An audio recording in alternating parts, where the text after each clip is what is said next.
Okay, now this one. Okay, now we have done away with derivation suffixes are complete. Now we are moving on to the inflectional. This is the next slide. Now let us take an inflectional word.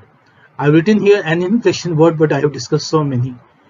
That is a word having an inflectional suffix attached to it. Inflectional suffix. There you had derivation suffixes attached to words. Here we have inflectional suffix attached to words. An inflectional ending. Ending, why? Because this is a suffix, that's why it is an ending.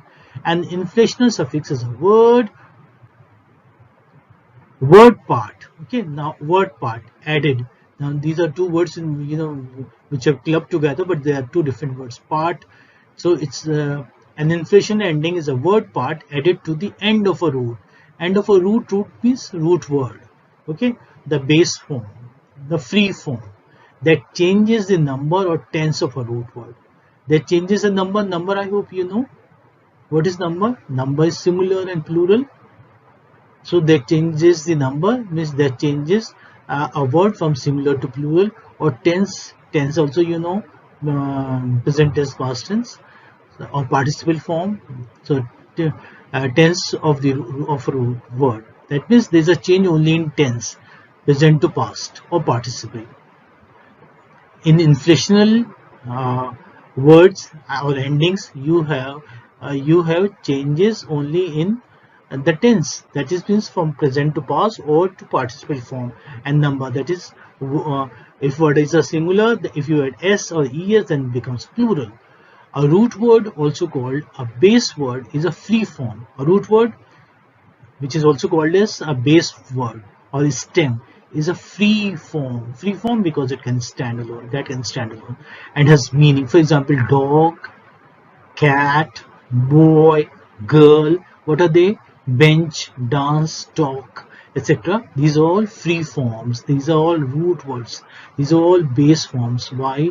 Because they can stand on their own. They have a meaning. Inflectional endings. Okay, means when you add s here or s here, these are called as endings, means suffixes. Inflection endings, that means inflectional suffixes, include s, es, ing, ed, er, est, or apostrophes. So these are the ones. So usually, there are only 8, you may say, just 8 suffixes, 8 inflection suffixes in the English language. So you don't have to bother about it. And that's very easy. It's easier than in derivation suffix, you may say. So if these endings are added, if these suffixes are added to a word, you know the word is an inflectional word. Okay. It's not a derivational, it is inflectional suffix. It's not a, now we don't call them derivational. These are inflectional because words can also not be enhanced. Like say dog is a word. If you add s, it becomes dogs. Now you cannot further enhance it. You cannot elongate it. You cannot prolong the word. You cannot say doxing. No, that's wrong. You can benches, now this is benches cannot become benching, nothing. That's so funny and absurd. Okay, weird. So they cannot be further enhanced. That is why they are called as inflection endings. They are not derivation, they are inflectional. Okay, now let us see the words. The inflectional endings, that is s and es, change a noun form from singular means single to plural more than one, like dog, dogs, or bench, benches, cat, cats, boy, boys. This is the inflectional endings ing and ed change the tense of a verb. Ing is for participle change in a word, and ed, when you add ed, then it becomes past, like dance, dancing, talk, talked, walk, walked, sing, singing. So these are changes in the tense. There are 2 inflection adjectives. Yes. How many are there? There are 2. Although you have, like positive, comparative, and superlative degree, but as far as inflection adjectives are concerned, then there are only 2: comparative ER and the superlative EST, right? Now, see, here you have words, you have base word means the root word, the free form, and here you have the inflation ending. So just try to know them. Boy, boys. In exam you will get this word. In exam you are going to get these words. Okay. Now you have to analyze these words. So boy, in boys, what do you have? Boys, boy is a base word, it's a free form, and S is inflational ending, that is inflational suffix, it's a bound form. Benches, ES is inflational ending, that is inflation suffix, and it's a bound form. ED is again inflational, ING is inflational, and ER and apostrophe is John, John's bat, John's ball, okay, or John's book, John's racket. This is apostrophe S. This again is inflation ending. This does not change the meaning. See, you just try to see it yourself. Meaning when you add these inflation endings or these suffixes, then there is no change in the meaning. There is no change in the part of speech. Part of speech remains the same. So what are they called? They are called as inflational suffixes or inflational endings. Is that fine? Okay, let us see the words. Now cars. Cars is an inflational word because we cannot further enhance it. You cannot say cast or casting. No, it's very funny. In inflection words, part of the speech remains the same. Therefore, there is no change in meaning too. Even if you have 1,000 cars, then it would be called as cars only. It will not be called as cars. No, you cannot further prolong it. So here this is how you are going to get an exam. You will get this word, cars or toys or boys, okay, or benches, whatever. So this is an inflation word. How would you find out? Because here there is S, that means it's a plural. So you will just write that this is an inflation word. It's a complex word. It's a complex word. Whenever you have a prefix or suffix added to a word, then you have a complex word. And I must tell you, my dear students, here that inflational, we have only inflational suffixes. Okay, here you will not have prefixes at all. You will not find any prefix here. Okay, you will have only suffixes, just suffixes. In derivation words you had prefixes also, but here you will not have prefixes. You will have only suffixes. And how many suffixes? Only 8, not more than that. Car is a free form, that is a root word because it can occur alone. S is a bound form because it cannot occur alone. Now it cannot be further enhanced, means you cannot further prolong the word cars. It ends here. Okay, this is the ultimate ending. Means when you add S to it, then it is ultimate ending because it cannot be further enhanced. Therefore, it is an inflational suffix. I hope you know this. Okay. So you know the difference between derivational and inflational now. In exam, you are going to do like this. Yes. Inflected word, you will write first, like there you wrote derived word, here you would write inflected word. Okay, inflected. Why? Because you have an inflational suffix or ending to the root word John. John is a noun, a proper noun, and apostrophe S is the inflational ending or inflational suffix. It's a complex word. Because of this apostrophe S, free form is John, and apostrophe S is a bound form, and apostrophe S is inflation suffix. Okay, because it has not changed the part of speech. Oranges. Here you have added ES to the root word. So this is an inflected word, it's a complex word, free form is orange. ES is a bound form because it cannot stand on its own, and inflation suffix is ES. Okay. Here you know there are only 5 A, B, C, D There you had A, B, C, D, E, F. Why? Because you were writing about prefix also. But here there are no prefixes. Walking. Now walking. Walk is a root word and ing is inflational suffix. That is why it is a complex word. So inflected word, complex word, free form is walk, ing is bound form, and ing is inflational suffix. You cannot add. See, this is ultimate ending, walking. You cannot further prolong it.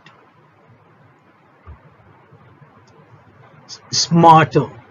Now this is comparative degree. Inflected word, complex word, because you have er here. Smart is a free form and bound form is er. Inflational suffix is er. Okay, smart. Because this is not making a change in the meaning. This is making a change in the degree from positive to comparative, but it's not making any change in the meaning of the word. If somebody is smart, remains smart, even or becomes more smart when you say smarter.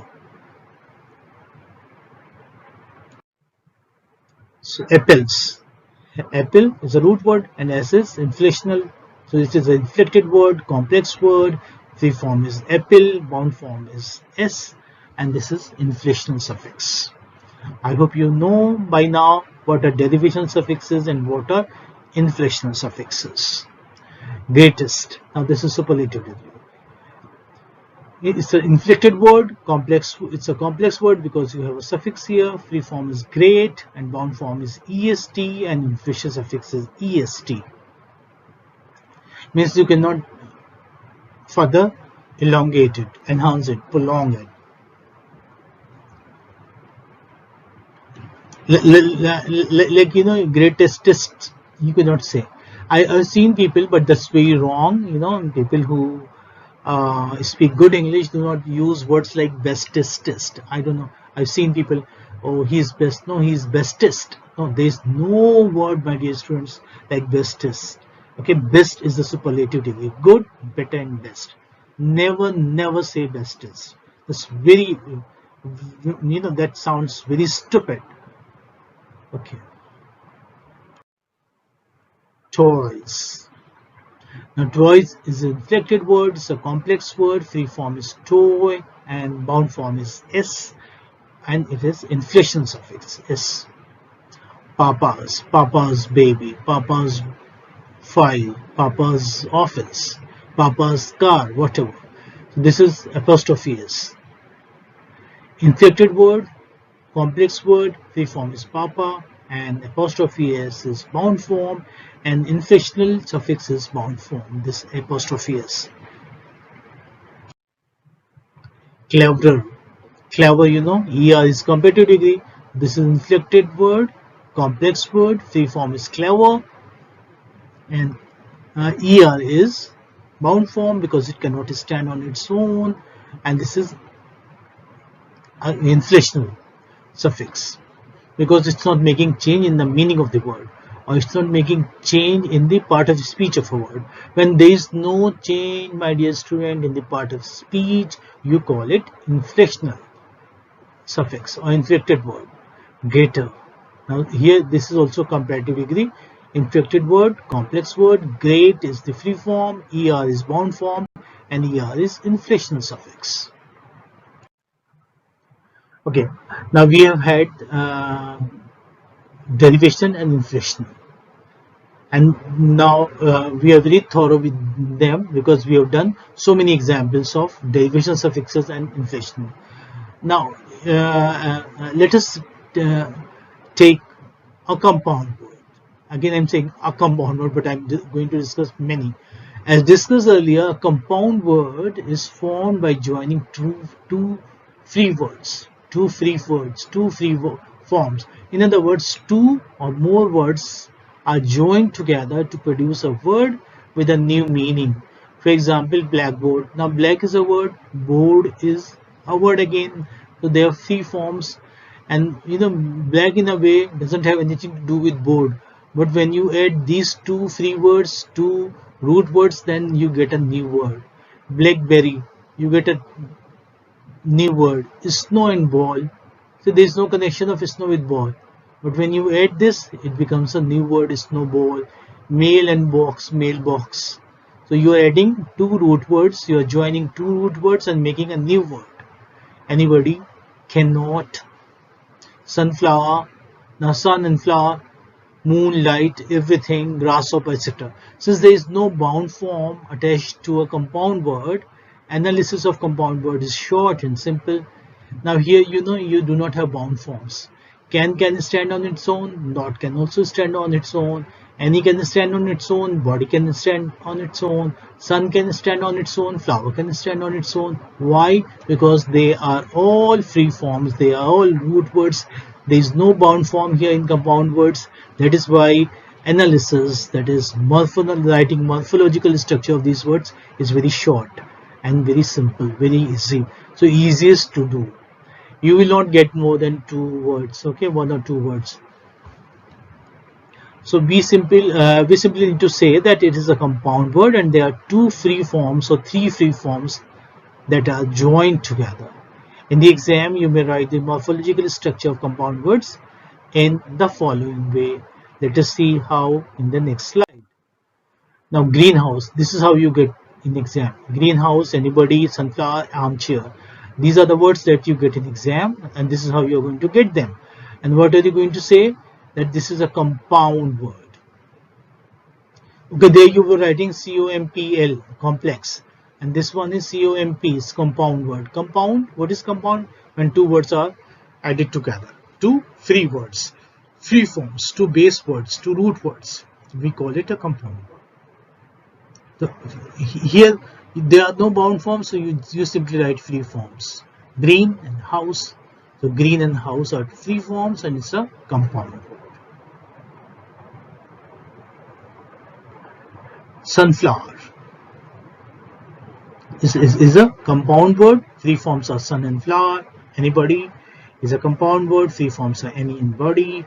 Armchair, armchair is a compound word. Arm and chair are compound words. So it is short because there are just two elements here, 1 and 2, and it's very simple also, very easy. Here you're not talking about bound forms. Here you're not talking about derivation and inflection suffixes. You're just talking about two elements here. Compound, it's a compound word, and it's a free, and you're then describing the free forms. Okay.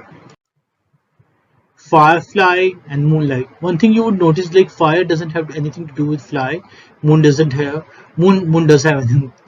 Moon gives light. In fact, although yeah, it's not a luminary body, or this is what we call science. We have studied something like that.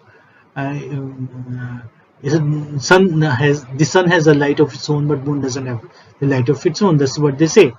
Okay, firefly, moonlight, grasshopper, tube light. So these words, they are added. These are formed by adding two free words: tube and light, grass and hopper, fire and fly, moon and light. And you get entirely new words by joining these two free words. So you have a compound word and free forms fire and fly, compound word moon and light, grasshopper, compound word grass and hopper are free forms, tube and light, they are free forms. This is the last one, butterfly.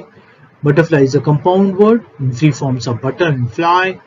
Raincoat is a compound word and rain and coat are the free forms.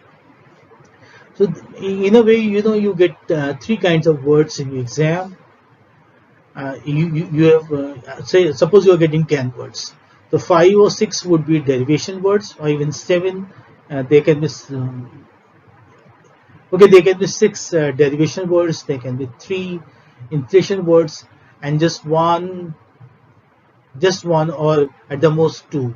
They are never more than 2 compound words because they are very easy. So examiners or paper setters do not give more than 2 compound words. So you get derivation and inflation words, but all the 3 of them, so there will not be any problem, there will not be any difficulty in analyzing the morphological structure of the words that you get in exam. So good luck. Thank you so much for watching the video.